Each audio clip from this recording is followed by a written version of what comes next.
This is NightCap with Dr. Nola Haynes, streaming only on the Persist Network.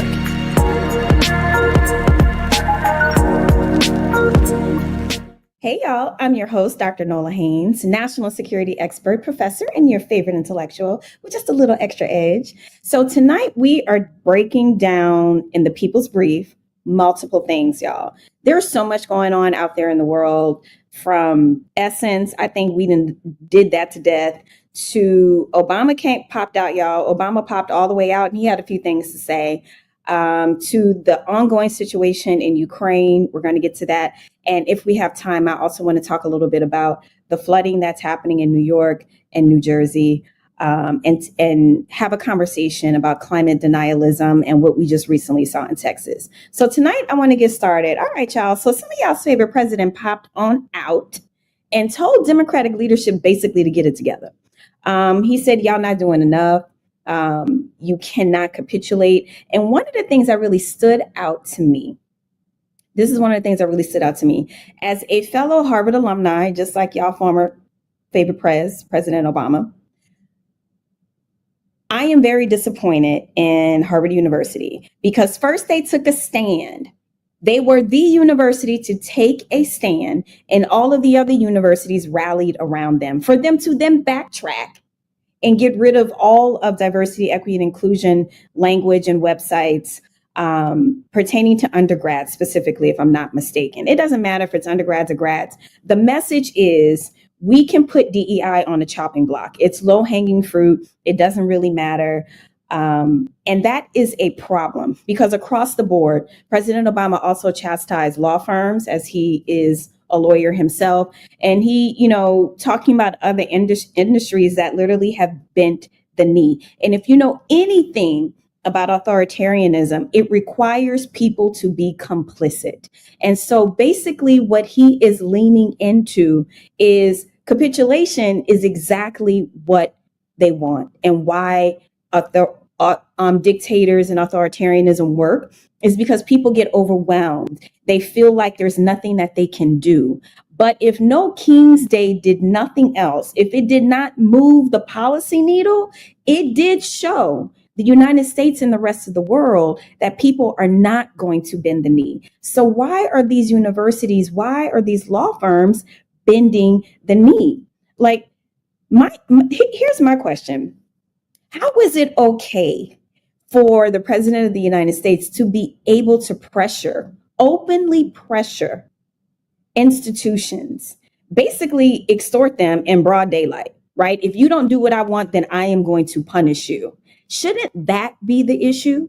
Why is diversity, equity, and inclusion the issue, right? And I'm going to tell you why it's an issue. Because for a lot of these institutions, and I believe this from the bottom of my heart, they didn't want to do these things in the first place. And that is why it is easy to put it on the chopping board.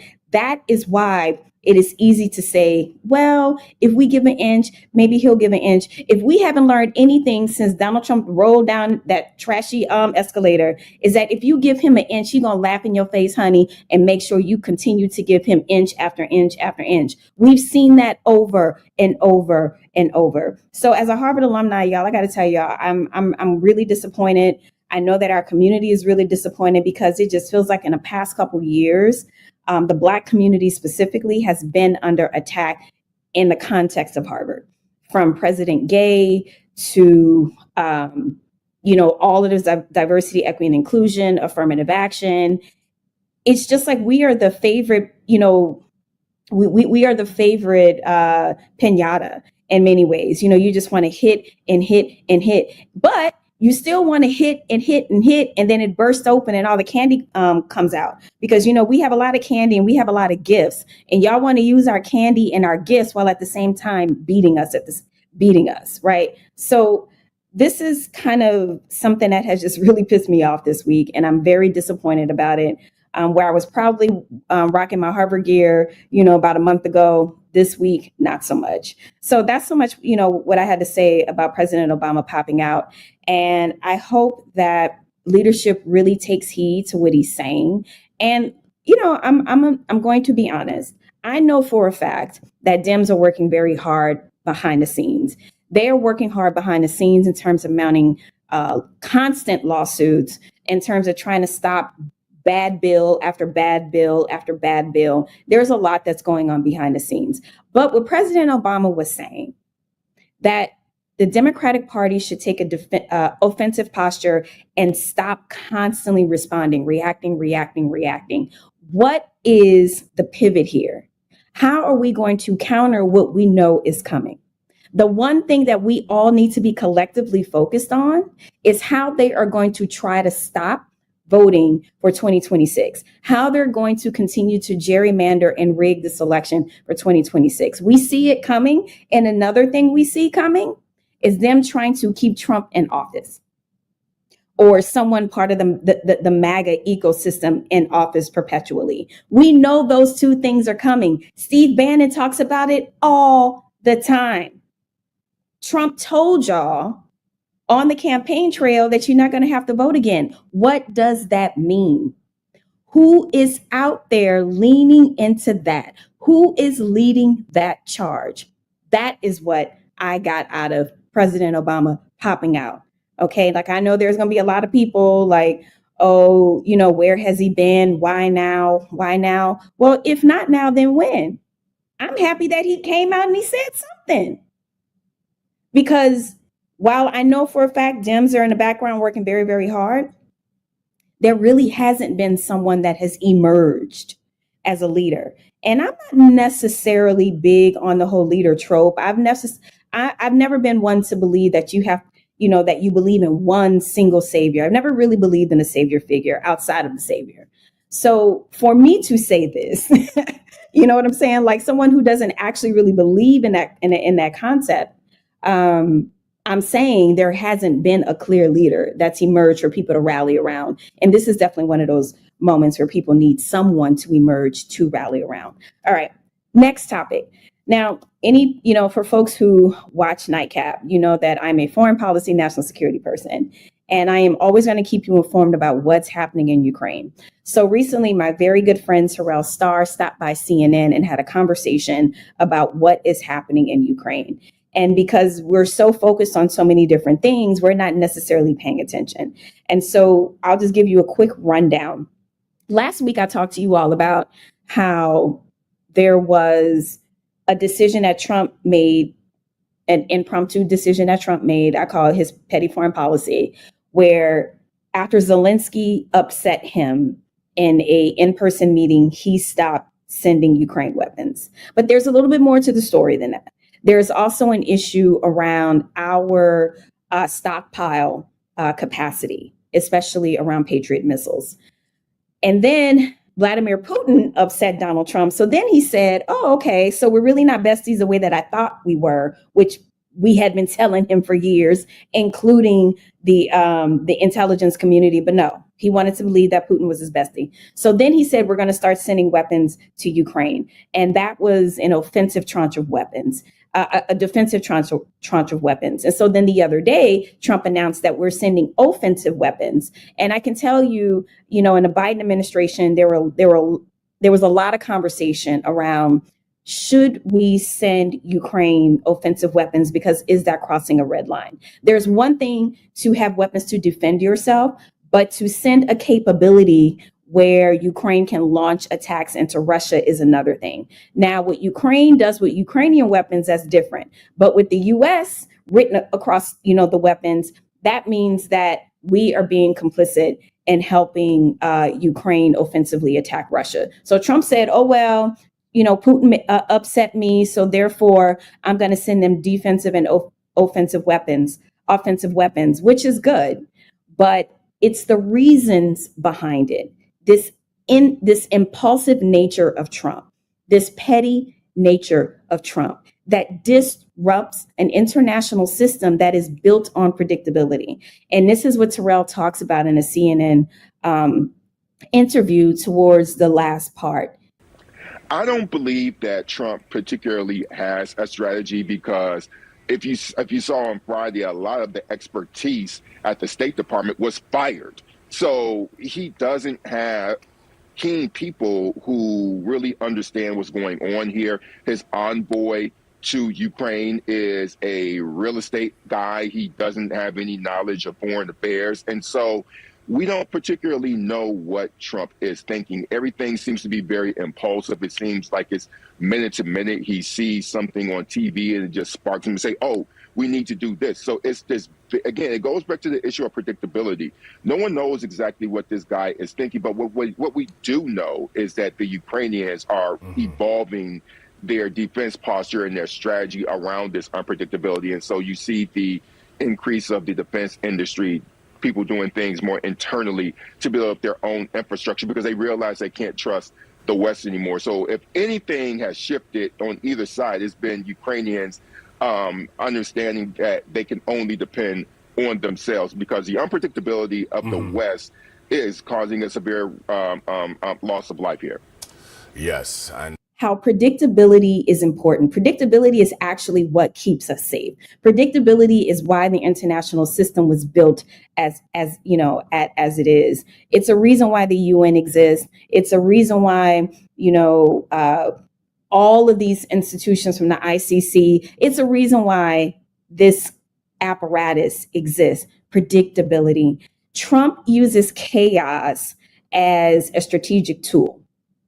But in my professional opinion, chaos only begets chaos. So when you have an unpredictable actor, a decision maker, the only thing that's going to happen on the other side is that, first of all, other countries are going to partner to work against you.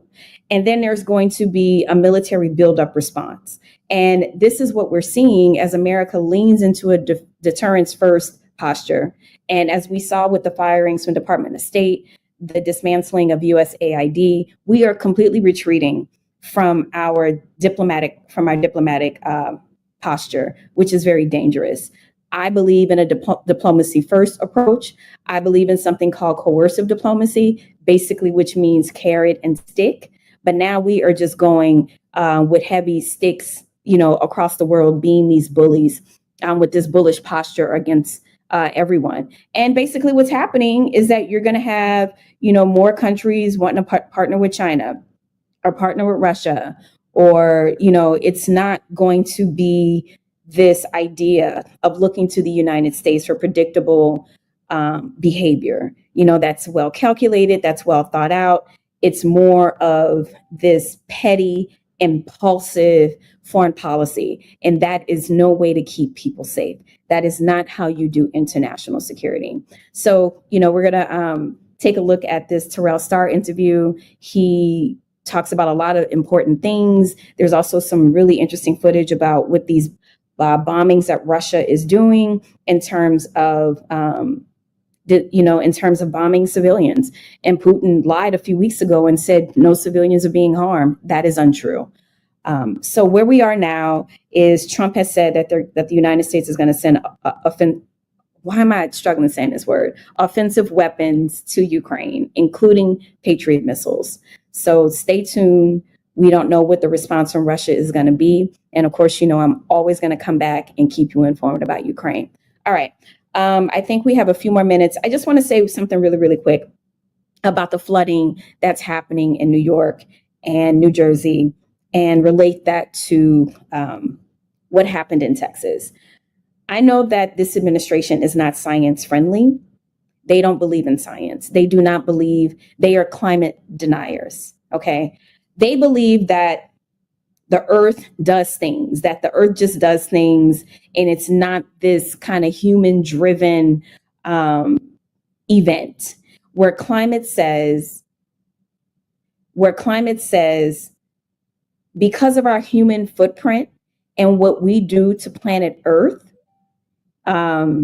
we are exacerbating what's happening on planet Earth, right? And climate deniers say the opposite.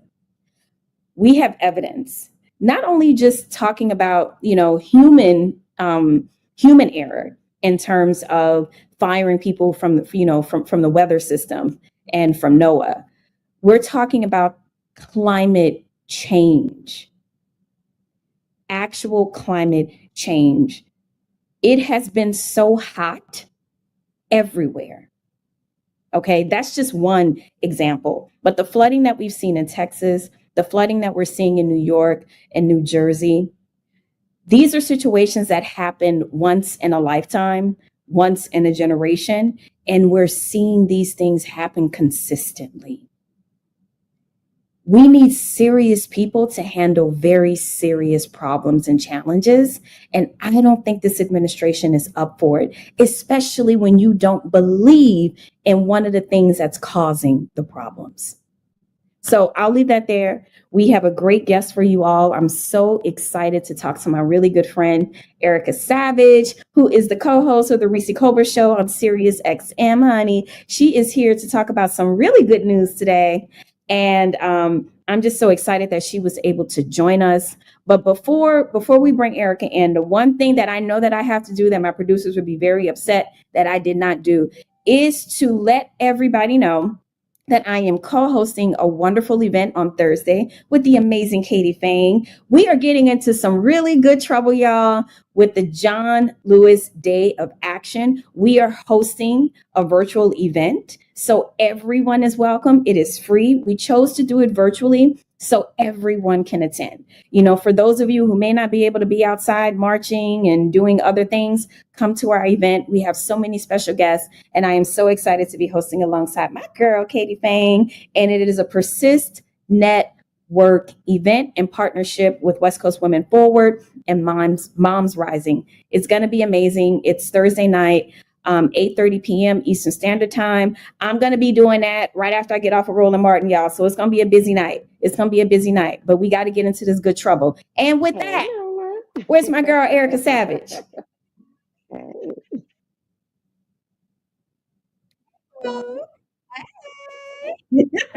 I am fantastic. How are you? I am good, sis. Listen, I believe in transparency, and I need everybody out there to know that my friend, honey, we had a last minute scheduling problem. I texted Erica. I was like, girl, can you help me out? She said, yes, ma'am. Yes, ma'am, I can. And guess what? My book drops today. So God is good, and it worked out.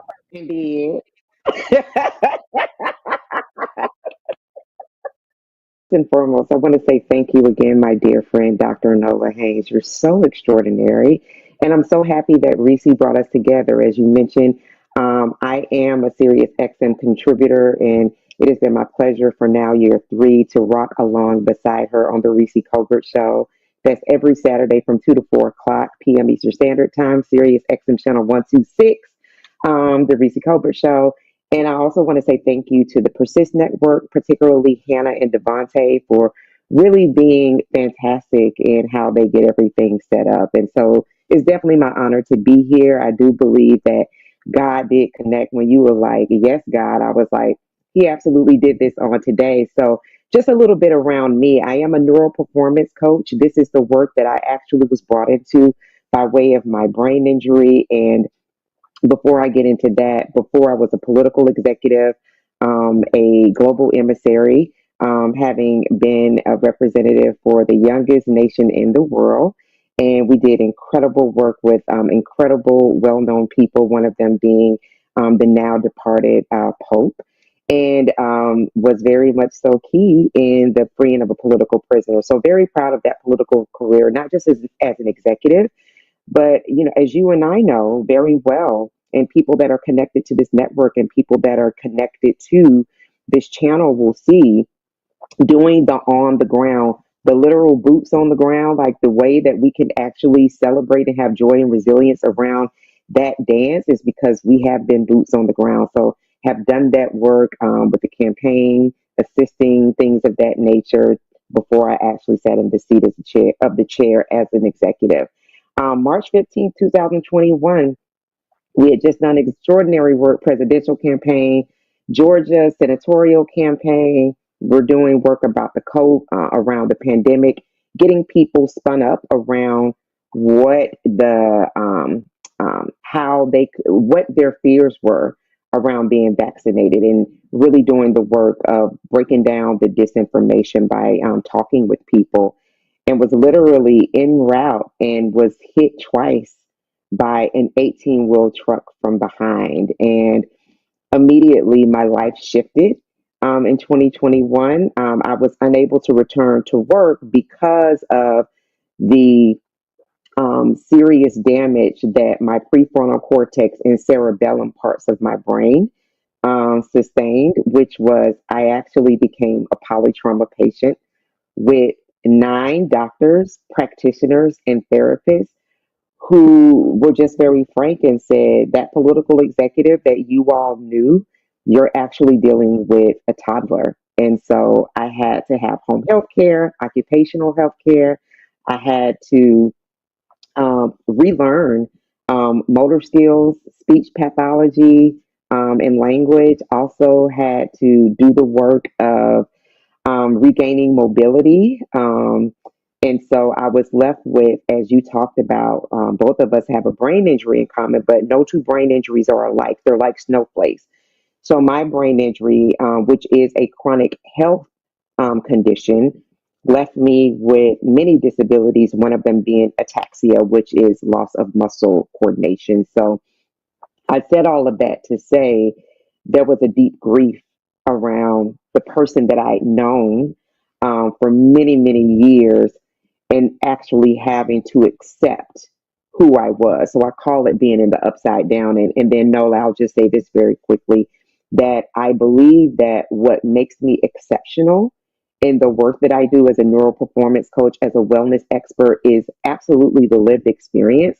But I know what it is to live in the upside down because as all of my friends were going and having appointments with the Biden Harris administration and were having great successes in their professional career, I was laying in the bed, relegated by silence, crying with a suicide safety plan, constantly having either doctors come to me or me, as I was able to tolerate it, going to doctor's appointment because I was having to relearn everything with significant memory loss. So I now, particularly as you just laid out on the nightcap of all of the different extraordinary experiences that we're experiencing, not just as a global community, but specifically in the United States, I have a unique lens, a unique reframe to what it means to live in the upside down. And so the resilience, the courage, the joy, the peace are still things that are within our very purview.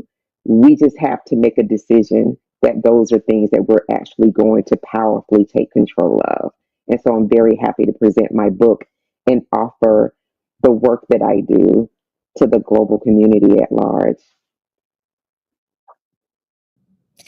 Wow, so many things there. And every single time we talk, it's on a whole nother deep spiritual level. We both talk to a lot of different people in different contexts, but it's something about our unique bond and connection. Because we are also going through some real life stuff together, along this journey. I'm also healing and recovering. And just last night, actually, in the planning group for the event on Thursday, I had an emotional moment. I was missing my mom, and I was saying how special it was for me to be co-hosting this event with Katie Fang because her show, when she was still on MSNBC, her show was the first show I did after my mom died and about maybe 5 months after my brain injury. And I remember being so nervous and so scared because my brain wasn't moving as fast as it was used to moving, right? But my brain injury wasn't really known. I wasn't really telling people, like my colleagues at Department of State knew, because my crazy self was still getting on a plane going to work just because I was just in denial, basically in denial, even with a big old neck brace on, just really in denial and feeling, to your point, not wanting to miss the moment, and putting myself in harm's way because I didn't want to miss the moment. And so last night in the chat, I just got so overwhelmed because I just remember that moment. I was staying at an Airbnb, and that's when I kind of first got to DC. And I just heard my mom say, "You got this, baby girl." And it wasn't my best hit. It wasn't my best media hit, but I did it. And so it was after that I really had to start confronting the normal limitations, right? Even though I had to still teach, even though I had to still be functioning just to eat, I was going through this massive challenge. and to have you to talk to have you as a resource has been so beneficial for me in my personal life. And I really just want to say thank you. And I am so happy to pivot to talk about your second book. So tell us a little about tell us a little bit about what's different from the first book and why now? Why this book? Yes, it's definitely my honor, and I love you dearly, and so super proud of you. This second book, the first book I wrote in May of 2023, was a digital guide. It is called A Southern Guv's Green Thumb: 9 Easy Care Plants to Add to Your Space, and it was just an homage to me having been someone who loves silk plants because I traveled about a lot because of my work. And so I was like, silk plants are lovely. They don't have to be tended to. They don't have to be, they don't have to be cared for. However, with the brain injury, one of the things that was brought to my attention was around how healing plants were. And someone who that was not a space that I really taken a lot of time in because that's what I had on my hands, right? I had a lot of time on my hands. So I wasn't able to tolerate screens, blue light, things of that nature. So plants were really, really wonderful. And so I amassed over like 70 plants. But it's in that book that I found that they were so healing. So you did not have to have a brain injury, but if people were looking for a way to navigate through their grief, something that you were intimately connected with, we have to give these emotions a place to go. And there's no one size fit all. However, I knew that for me, through discovering how wonderful and having something to nurture, having something to grow, having something that showed me the elements of time, that a sprout, a seed, something that is put into the ground, it takes cultivating. It has to be in the dark for a period of time before we see what's underneath, which is a flight, a real fight to actually root upwards and then reveal to us what we then have the ability to look at and be in awe of and really style around our home. And so I was like, well, this has been helpful to me. So I wrote that digital guide, which is still available on Amazon for $9.99. And it was just a way for people, like, even if they say, no, I don't do well with plants. I'm like, listen, if me with a brain injury, who very much so was opposed to dealing with live plants can do this, I'm telling you, you can too. So even if you go into your local nursery or your local store to say, hey, this is the plant I want, you can show that nursery representative the plant that you want, and they can point it to you, or that picture of the plant will guide you. So that was really my personal way of giving something back in another way, to say, hey, this is joy I found. Join with me in the joy. And then this next piece, Nola, oh my gosh, I'm going to try to keep it together. The Spirit of the Lord gave me this title in 2014. And I was so glad, like, two of my very best friends actually did the creative brief. They came up with this. And Guy Outlaw, who did the cover design, he said, listen, Erica, whatever this is going to be, it has never taken me this short of a time to complete a cover design. This is going to be powerful. And I was just like, wow. And so I tried to write. It wouldn't come together. Fast forward into 2024, some of the conversations you and I have had as friends and as sisters, all of the different significant life transitions that I was experiencing. And it was actually during that time, during the time of the most upheaval of my life. So I've got 2021, the brain injury, all of that, still healing in 2025, still recovering from that, lots of adaptations. And then a significant upheaval happens literally in 2024. And I'm thinking to myself, whoa. And at that same time, I am downloaded with every 23,000 words that came out of my body, came out of my hand, out of my brain, with 9 chapters that I poured into this particular book, The Fight to Fly. So The Fight to Fly is really about the loss of identity, which is something I believe that each and every one of us can relate to. It's also about discovering resilience in that loss. So it's experiencing chaos. It's becoming very curious and very creative around that particular chaos. And then it's cultivating, it's looking at what does the pivot, what does the new life look like for me? And I just want to say that in that newness, there's a lot of rising and falling. We've heard that healing is not linear, and it's absolutely not linear, just like life is not linear. But it is a way for us to go back to a place where we become very curious about who we are when we remove titles. So no longer am I identified as political executive, no longer am I identified as global emissary, no longer am I identified as mom. I'm not identified when I take away the identities of mom, of sister, of daughter, when I take away the identities that were really top of line for me, because all of those things were literally stripped from me. Some of the memories around that, the ability to function as a mom, the ability to function as the older sister, as the oldest daughter, the way in which I was able to function, all of that was snatched away from me. So, who am I at the core? Who am I? And that question is a question that I share with the readers in The Fight to Fly. I share the pivoting, risings, and fallings, and then I share my reframe. And so this book, this is my proof copy, but it's actually I've already had people. Yes, this is her. This is her. This is Oh, her. that's Yeah, this is the beautiful. proof copy, but my actual copy is coming today. I'm very excited. Emma, it's being delivered today. Um, and I've already had a couple people that have gotten theirs because it was actually made live on Amazon on Saturday. And so I've already had a couple people that have been so gracious and done reviews. But just for the Persist Network, I'm going to give a little sneak peek of what, honey, this chapter one looks like, honey. Look at that. Look how beautiful that is.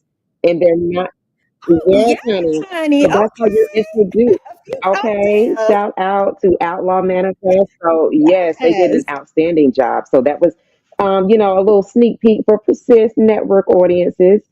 Um, but from the people that have gotten the book, I'm looking at some messages and I'm literally overwhelmed. So people like you and the hundreds of people that did pre-orders, those books are coming next week. I'm personally signing all of them, and then they will go through the mail as I am on the beach. You will be getting those. So, Nola, I think that this book, thank you, sister. This book is for such a time as this. And I absolutely mean that. This book is for such a time as this. It is an easy read. It is about 100 pages. My mom finished it. She wept. She was like literally weeping. And so she just told me that the storytelling was amazing. So I'm saying to each of you all, you can get it from the reframebrain.com. So you can get a signed copy from me, or you can go to Amazon if you want to go ahead and get it in your hands. But this book is for such a time as this. Oh, that's wonderful, and thank you so much for sharing that journey. Um, I always get so emotional every single time we talk, so I had to step away for a second just to blow my nose because I was crying. Because you always do that to me, Erica Savage. Every single time we connect, it's always on such a deep, deep level. But before we get out of here, I actually want to talk about something that impacts our community Mm, specifically. I want to talk about these rising unemployment numbers with Black women, the most educated demographic in the country. We are not only we are not only losing our jobs. mm, Many of us had those public sector mm-hmm. jobs, and then the private sector isn't picking us up. They're not responding, right? And so, what does that say to you? And then also, have you thought anything about how we can collectively as a community do something about it? Nola, that is a powerful question. And when we think about a community that Dr., our friend, and my mentor and business maven, Dr. Avis, talks about, Black women have never not been in the workforce. We've always been in the workforce since we have been since we were brought to the shores of this country. We've always been here and we've always taken care. So the strategy, particularly with how this regime is operating, they're very, it's been with precision. They understand that, they absolutely indelibly know that.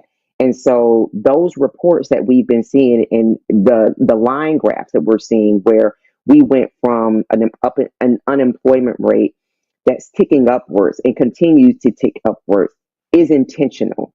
Let's be very, very clear around that. Absolutely, because we are the greatest group that's most likely to participate in the workforce, that we are at the helms of families, we're at the helms of community. And this is also psychological. And it is also speaking to, when you think about heart disease is the number one killer in the United States of America, but it disproportionately impacts Black women and Black men. And why do I say that? Why is that important? Well, because stress raises cortisol levels, which uniquely impacts the brain, because what the brain is saying, where we got to fight, where we got to go, what's next, what next. So it's interrupting sleeping, it's ushering in other diseases. That's why we rank highest in different cancers. So as our immune system is being suppressed because of intentional oppression, it is then meaning that there are all these other depressants that are being allowed to come in and to stymie and to ultimately kill us. And so here's some of the things that I've been thinking about in terms of Black women and some of the ways Black communities can actually connect and come together. Something that you demonstrated earlier and you talked about before the show aired, which was breath work. And I know that people say, I've heard it, I do it, yeah, I got it, I get it. But breath is literally how we live. When we think about the phenomenon known as weathering, it's really connected to us not being able to catch our breath. When we look at our community, usually our shoulders are up. We're not even breathing in a way that allows breath to communicate and be routed to our organs, our blood cells, our platelets properly. So even the most basic way that signals life is constantly being threatened. So you talked about box breathing earlier. You were just like, let me stop a moment. Let me take a breath. And so being very intentional with that, because there is a lot going on. That's why the Persist Network, that's why you are in the spaces that you're in the spaces of. And in addition to that, so there's a comment in that, it's not we go totally soft girl era. It's not that we totally stop doing anything. And it's not that we just go hard, hard, hard. It is the way that we create and sustain environments of wellness, which is what the Reframed Brain methodology teaches. So I said that to say, in the same way that you said, like, being in community with you and I community, we know what those conversations are going to look like. Number one, before you get out of bed in the morning, before you do anything, connect with self. So practice breath work. I have something called the Erica Savage Reset Breath. And if you're interested in it, you can go to the reframebrain.com or send me an email at hello at the reframe brain. What we do in that is that it's a 16-second breath count. And what you're actually doing is you're resetting yourself. When you send me that email, I'm going to send you a digital card that's going to be deployed. Hey, how you doing? Here it is. And then I'm out your inbox. That's all I want to do is give you exactly what you asked for. Hello at the reframebrain.com. In that, what I have had men, because I also work with professional athletes, and I have had children alike talk about the reset that they feel immediately. The second thing is you want to drink water. My dear friend Nola calls me a water snob because I only drink out of glass water bottles, honey. Okay. Okay. Oh my Lord, that is an understatement. Now, as a snob in other areas, this is your lane. The water lane is your lane. I hope you invest or develop your own. I appreciate that. Thank you, Hannah. I am a proud water snob. I do not drink out of plastic water bottles. Do not try me. I don't care where we are. I'm going to ask, and Nola has been there when we have gone. It could be anywhere. And do you have a glass of water? You have glass water. I'm not drinking, honey. Anything that's not filtered and that's not in the glass water bottle. So, amen. That is me. But yeah, all day, every day. But the brain needs, it needs, our body needs water. So first thing in the morning, before you have your coffee, even before you have your tea, before you have your signature breakfast beverage, drink water. I keep water at the side of my bed so that it's room temperature, and that how many ever ounces is not a competition for anyone. Drink at least 8 ounces. Try to drink at least 8 ounces before you do your breakfast beverage. And then the third thing, you might have a lot of people that you're connected to, but know the 2 or 3 people that you can call and be very vulnerable with. Know people that they respect you and respect your person enough to not get in the grave with you. What do you mean by that, Erica? What I mean is that you call me, you cry, you say what you say. If you use expletives, whatever you do, I'm going to listen. They're going to be present, but they're not going to get in the grave with you. They're not going to allow you to be in that place and then that be the period. That is you providing an expression, and you're giving your emotions somewhere to go, and also being the comma for you as well. So those are 3 wonderful, wonderful ways I would offer to the Persist Network and all of those people that are holding up the arms of Persist by either donating, by being connected to different communities where they're able to get the messaging out. The Katie Fangs of the world, the Dr. Nolas of the world, the Hannahs, the Devontaes of the world, everybody that's coming together, the Rhonda Foxes of the world, that these are things that are necessary and needed for us to live and to live well. Thank you so much for that beautiful, beautiful rundown. And that get in the grave part, honey, we done dug deep. we done dug deep and napped together in them graves, honey. Because I really do believe in being vulnerable and transparent.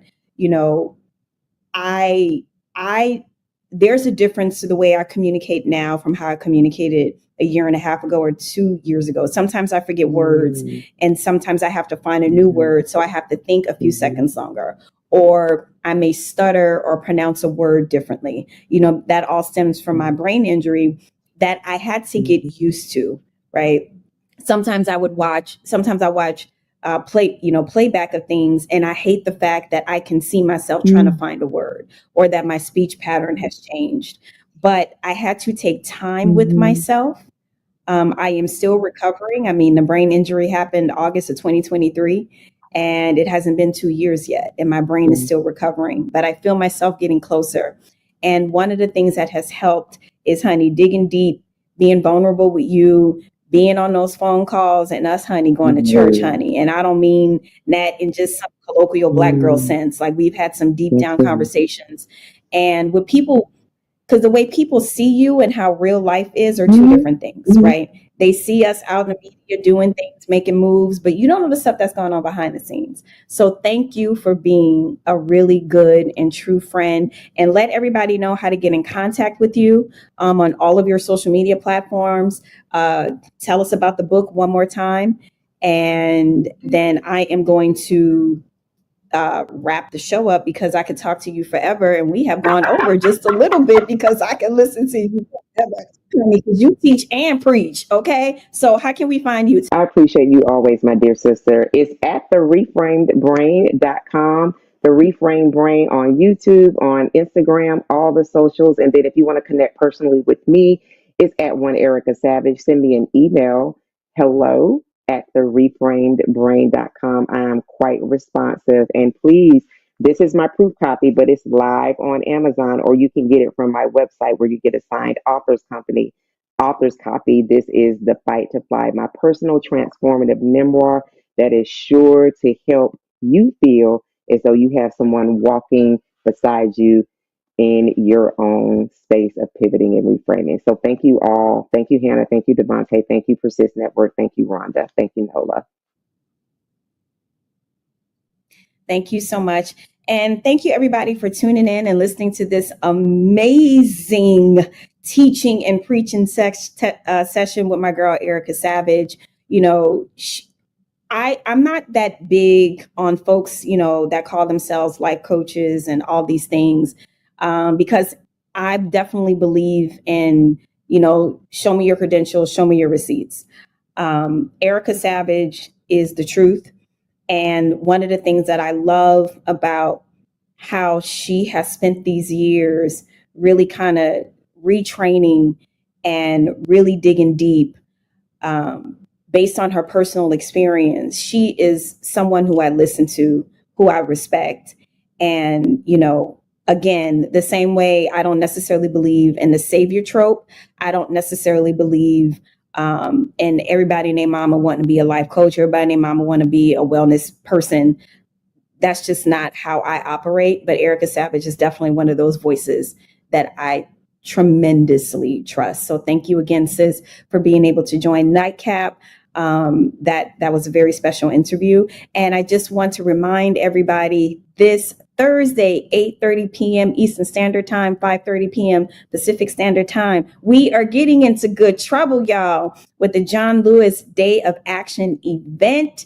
I am co-hosting with my girl, Katie Fang, who is also a fellow persister, and it's going to be amazing. We have some incredible guests lined up. And we also have some breath work built into the show. Like, we're actually going to take breaks, and we're going to make sure that people are okay, that they are rejuvenated, especially for the East Coast. It's going to be pretty late. And after being on rolling for ain't no telling how long, because y'all know how long rolling can go, I'm going to need a moment to refresh. So I'm going to need Erica's breathing technique before jumping into the live event. But thank you so much for tuning into a very special episode of NightCap with Dr. Nola Haynes. I am your fave political scientist, and I'll see you next week. Thank you for watching. Don't forget to subscribe to Persist on Substack, YouTube, and Instagram.